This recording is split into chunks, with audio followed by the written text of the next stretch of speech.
أعوذ بالله من الشيطان الرجيم ومن خشي الرحمن بالغيب فبشره بمغفرة وأجر كريم صدق الله مولانا العلي العظيم وبلغنا رسوله النبي الكريم بلند آواز سے دوسری پڑھی کہ اللہم صلی اللہ علیہ وسلم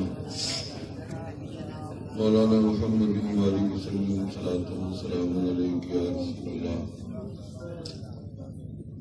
محترم دوستوں اور بزرگوں، یہ تقریر کا وقت ہے اور نہ حضرت علامہ محمد حنیف صاحب منتظر لہ العالی کی تقریر کے بعد ہم جیسے لوگوں کی تقریر مناسب ہے۔ آپ جانتے ہیں میں کوئی مقرر نہیں ہوں۔ حافظ و قاری شاہ محمد اعظم سلمہ کی عقیدت و محبت و ارادت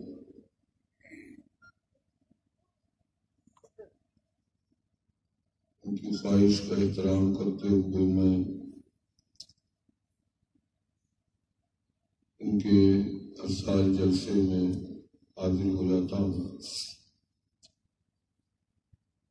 اور بات صرف ان کی نہیں تو مدارس ہر زمانے میں بہت ہی اہمیت کے حامل رہے اور خاص کر اس زمانے میں تو دین کی علوم کی بقا اور تحفظ جو کچھ ہے وہ انہی مدارس کے اوپر موقوف ہے۔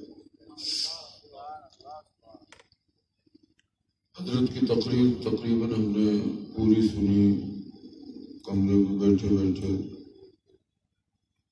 اور مختلف گوشوں پر آپ کی جامع تقریر، آپ کا خطاب آپ حضرات نے سنا۔ اللہ تعالیٰ ان کا سایہ دراز فرمائے۔ ضرورت عمل کی ہے۔ حضرت ناظم اسٹیج کی نظامت، جس سنجیدگی اور سنیت کا درد لیے ہوئے تھی وہ آپ نے سنا۔ اللہ تعالیٰ ان کے عمر و علم میں برکت عطا فرمائے۔ اللہ تعالیٰ نے جہاں نظامت کی صلاحیتیں بخشی ہیں وہیں پر اہل سنت کی باہمی محبت اور اتحاد جذبہ بھی ان میں بہت عطا فرمایا ہے۔ عقل و فہم بھی اللہ نے بہت اچھی طرح ان کو عطا فرمائے۔ میرے دوستوں بزرگوں، حافظ شاہ محمد اعظم سلمہ اپنی سرکاری ملازمت کے باوجود انہوں نے اس ادارے کی بنیاد رکھی اور جو ان کے قریب ہے وہ اچھی طرح جانتا ہے کہ اللہ تعالیٰ نے ان کو داعیانہ جذبات بھی عطا کیے ہیں اور داعیانہ اوصاف بھی عطا کیے ہیں۔ ان میں ڈیلنگ بڑی اچھی ہے اور اللہ نے ان کو ملازمت دی، ان کو آمدنی اپنی ہے۔ یہ مدرسہ انہوں نے صرف رضا الہی کے لیے، امام اہل سنت کے مسلک کی اشاعت کے لیے، سنیت کی ترویج کے لیے قائم کیا۔ جس چیز کی بنیاد اخلاص پر ہوتی ہے اللہ غیب سے اس میں مدد دیتا ہے۔ مدرسے بہت ہیں، مدرسے تو ہم سمجھتے ہیں کہ قائم کرنا بہت اچھی چیز ہے، لیکن سب سے زیادہ ضرورت اس بات کی ہے کہ مدرسوں کے طلباء کا ماحول اچھا کر دیا جائے۔ بچپن کی زندگی کچھ ایسی زندگی ہوتی ہے کہ اگر اس بچپن میں ان کی تربیت اچھی کر دی جائے تو اس عمر پہ یہ تربیت بڑی آسانی سے قبول کر لیتے ہیں۔ چھوٹے چھوٹے بچے، نابالغ بچوں عمریں علماء فرماتے ہیں ان کی مثال ایک ہری ٹہنی کی طرح، ادھر موڑ تو ادھر مڑ جاتا۔ ایک صاحب پاکستان میں ہم سے کہنے لگے کہ بچپن کو ہمارے لوگوں نے صحیح استعمال نہیں کیا، ان کی معمولی لفظ انہوں نے بولا کہ بالکل خالی ہوتی ہے چیز، اس میں جو ڈال دو وہ پڑا رہتا ہے۔ بچپن کی عادتیں جلدی نہیں جاتی، بچپن میں جو عادتیں پڑ جاتی ہیں وہ بڑھاپے تک باقی رہتی ہیں۔ اگر مدرسوں کو آج صحیح استعمال کر لیا گیا ہوتا اور مدرسوں کی تربیت صحیح کی گئی ہوتی اور مدارس کے طلباء کو نمازی بنایا گیا ہوتا، ان کو پاک دامن بنایا گیا ہوتا، ان کو آپسی جھگڑوں سے، آپسی چپلٹ سے پاک رکھا گیا ہوتا، ان مدارس کے طلباء کو اگر بلند فکر بنایا گیا ہوتا تو آج دین کے رہبر ہی کچھ اور ہوتے۔ اور جو انتشار، جو اختلاف اس کی طرف ہمارے ناظم اجلاس اشارہ کر رہے تھے، الحمدللہ ہماری سنیت کی فضا اس بات سموم سے بہت پاک صاف ہوتی ہے۔ حافظ شاہ محمد اعظم کیونکہ دینی مزاج رکھتے ہیں، عملی مزاج رکھتے ہیں، اللہ نے ان کو سمجھ بوجھ بھی اچھی بخشی ہے۔ ان کا مدرسہ وہ مدرسہ نہیں ہے جیسا کہ آج میرے لوگوں نے مدرسہ بنا رکھا۔ یہ طلباء کی تربیت کرتے ہیں، ان کے بچے نماز پڑھتے ہیں، یہ آپس کی لڑائیاں نہیں سکھاتے، یہ بچوں کو تنگ نظر نہیں بناتے، یہ بچوں کو تعصبی نہیں بناتے۔ ان کے مدرسے میں جو پود تیار ہو رہی ہے بڑی صاف ذہن تیار ہو رہی ہے، بعمل پود تیار ہو رہی ہے۔ اگر آج سارے مدارس والے اسلامی بھائیوں ان بچوں کی دینی تربیت صحیح کر دیں، ان کو مصلح بنائیں، ان کا مزاج داعیانہ بنائیں، ان کے اندر اسلام و سنیت کا جذبہ اچھا پیدا کر دیں، ان کے دلوں سے دنیا کی محبت کے بجائے ان کے دلوں میں دین کی محبت پیدا کر دیں، سنیت کی تڑپ پیدا کر دیں، تو یہ چھوٹے چھوٹے بچے آگے چل کر کے جوان ہوں گے۔ اس جوانی میں انشاءاللہ مذہب کا یہ وہ کام کریں گے اور قوم کی فلاح و بہبود کا وہ کام کریں گے کہ دیکھنے کے لائق کام ہوگا، ان کی بھی زندگی بنے گی، مذہب بھی پھیلے گا اور ان کی آخرت بھی بنے گی۔ میں اپنے تمام متعلقین سے ہمیشہ یہی کہتا ہوں، مدرسے ایسے چلاؤ جن میں واقعتاً مصلح قوم و ملت بن کے لوگ نکلیں، نیک بن کے نکلیں۔ جب یہ نمازی خود ہوں گے تب تو دوسروں کو نماز کی دعوت دیں گے۔ جب یہ مدرسے کی چہار دیواری میں اتحاد کے ماحول میں پرورش پائیں گے تب تو دوسروں کو متحد رکھنے کی کوشش کریں گے۔ ان کے مزاج میں نیکی ہوگی، للہیت ہوگی، اللہ کا خوف اس عمر میں ان کے دلوں میں بٹھا دیا جائے گا تو یہ گناہوں کے قریب نہیں جائے گا۔ میں اپنی بات ختم کرتے ہوئے میں نے بتایا نہیں کہ ایک تقریر وقت نہیں۔ اللہ نے قرآن میں علماء کی کیا صفت بیان کی؟ انما یخشی اللہ من عبادہ العلماء، اللہ سے علماء ڈرتے ہیں۔ اس آیت کی روشنی میں مفسرین فرماتے ہیں کہ عالم حقیقتاً وہی ہے۔ قرآن و سنت کے فضائل جن علماء کے لیے آئے ہیں ان فضائل کے وہی علماء مستحق ہیں جو اللہ سے ڈرتے ہیں۔ جو اللہ کا خوف رکھتے ہیں، اور اللہ سے ڈرنے والا عالم کبھی فسادی نہیں ہوگا. اللہ سے ڈرنے والا عالم کبھی بدعمل نہیں ہوگا. اللہ سے ڈرنے والا عالم ہمیشہ قوم کا درد اپنے دل میں رکھے گا. اللہ سے ڈرنے والا عالم ہمیشہ متقی پرہیزگار عالم ہوگا. اللہ سے ڈرنے والا عالم کبھی قوم کے ساتھ فریب نہیں کرے گا.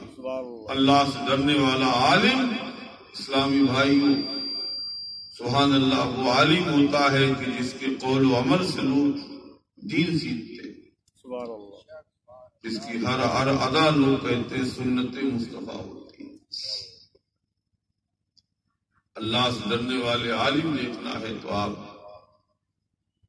غوث اعظم کہ اپنے دور کے بڑے بڑے علماء. اللہ سے ڈرنے والے عالم دیکھنا ہے تو غریب نواز کو دیکھیے، محبوب الہی کو دیکھیے، بابا فرید کو دیکھیے، مجدد الفسانی کو دیکھیے. دیکھنا ہے تو آخر میں آپ اعلیٰ حضرت کو دیکھیے. جن آنکھوں نے دیکھا ہے جانتے ہیں کہ عالم دیکھنا ہے، دیکھ جاتے ہے دیکھا. سبحان اللہ، حضور مفتی اعظم ہند کو دیکھا جن کا کوئی قول و عمل کبھی سنت کے خلاف نہیں ہوتا. انما یخشی اللہ من عبادہ العلماء. اللہ فرما رہا ہے کہ اللہ سے تو علماء ہی ڈرتے. بھائی، اللہ تعالیٰ حافظ شاہ محمد اعظم کی عمر میں برکتیں عطا فرمائے. اگر ہر مدرسے سے 10 عالم و حافظ ایسے پیدا ہو جائیں تو آج اہل سنت کو دینی رہبروں کی ایک بڑی جماعت نصیب ہو سکتی. دیندار حافظ، دیندار عالم، نیک حافظ، نیک قاری قوم میں رہ کر کے پورے علاقے کے لیے کافی ہو جاتا ہے. دینداروں کے کاموں میں اللہ برکتیں عطا فرماتا ہے. آپ اس ادارے کے لیے دعا بھی کریں، اور میں آپ سبھی حضرات کی گزارش بھی کرتا ہوں کہ حافظ شاہ محمد اعظم کوئی یہ نہیں کہ صاحب یہ ادارہ اس لیے چلا رہے ہیں کہ تاکہ ان کی روزی روٹی چلے. آپ جانتے ہیں اللہ نے ان کی روزی روٹی کا انتظام کر ہی کیا، اچھے پیمانے پر کر دیا. مدرسہ چلانے کا مقصد ان کا اپنا پیٹ بھرنا نہیں ہے، اپنی جیب بھرنا نہیں ہے. ایسے لوگ آپ کو بہت کم ملیں گے جن کا مدرسہ قائم کرنے کا مقصد کوئی اپنا نجی دنیاوی نفع نہیں ہے، بلکہ مخصوص صرف دین اور سنیت کی شان. یہ مدرسے کی روٹیوں کے محتاج نہیں. ایسے علماء کی بھی، ایسے حفاظ کی، ایسے قاریوں کی ہم مدد نہیں کریں گے، دین کا کام کیسے ہوگا؟ آپ جو بھی یہاں دیتے ہیں پورا لگایا جاتا ہے. کتنی محنتیں. ایک مدرسہ چلانے والا جس غم کا شکار ہوتا، لوگ علماء کہتے ہیں جسے کوئی غم نہ ہو وہ اگر ہزاروں غم لینا چاہے تو مدرسہ کھول دے. اگر واقعتاً وہ مدرسہ چلانا چاہتا ہے دین کے لیے تو غم ہی غم ہے. مدرس کا انتظام ہے، بچوں کے کھانے کا انتظام ہے، کہیں ناشتے کے انتظام ہے. آج باورچی بھاگا جا رہا، کل فلاں مدرس بھاگا جا رہا، آج فلاں طالب علم چلا گیا، صبح بھی غم، شام بھی غم، غم ہی غم ہوتے ہیں. جو مدرسہ قائم کرنے سے مقصد جن کا اپنا پیٹ بھرنا ہوتا ہے، قوم کو چندہ لوٹنا ہوتا ہے، اپنی روزی روٹی جن کی بنیاد ہوتی ہے، انہیں کوئی غم نہیں ہوتا. غم تو انہیں ہوتا ہے جو دین کے لیے مدرسے قائم کرتے ہیں، فروغ دین کے لیے، فروغ سنیت کے لیے، فروغ مسلک اعلیٰ حضرت کے لیے جو ادارے قائم کرتے ہیں ان کو دکھ ہوتا ہے. ضرورت ہے ہر طرف. ابھی آپ لحاظ کے فضائل سن رہے تھے، بہاری علماء کرام سن رہے تھے، کتنی بڑی بڑی شخصیتیں جوانوں اور بزرگوں، بہار میں ہم کتنے بڑے بڑے، ہمیں بھی بہار سے بڑی خاص عقیدت، ہمارے اساتذہ زیادہ تر بہار میں، اور ہمارے مشائخ بہار الافطاب مولانا سید ابو الخیرات رحمۃ اللہ علیہ، جن کا عرس کل ختم ہوا، ان کے والد بزرگوار علامہ سید عبد الحلیم، مشائخ اتنے بڑے بڑے کتب، اتنے بڑے بڑے ولی بہار کے چپے چپے پہ موجود ہیں۔ صوبائی کوئی وہ چیز نہیں ہوتی ہے، شرف اللہ جسے جو دے دیتا ہے، شخصیتیں ہیں، ان کی وجہ سے صوبے فروغ پاتے ہیں۔ جوانوں اور بزرگوں، ہر صوبے میں، چاہے یو پی ہو، چاہے بہار ہو، مدھیہ پردیش ہو، راجستھان ہو، ہر خطے میں آج مدارس کی ضرورت ہے۔ بہار یو پی تو علوم و فنون و علماء و مشائخ کے مراکز رہے، اور آج بھی الحمدللہ ہم تو ہندوستان کے اکثر صوبوں میں جاتے ہیں، جتنے علماء و مشائخ بہار اور یو پی میں پائے جاتے ہیں، جتنے بڑے مدارس یو پی اور بہار میں ہیں، دیگر صوبوں میں اس کثرت سے مدارس نہیں پائے جاتے۔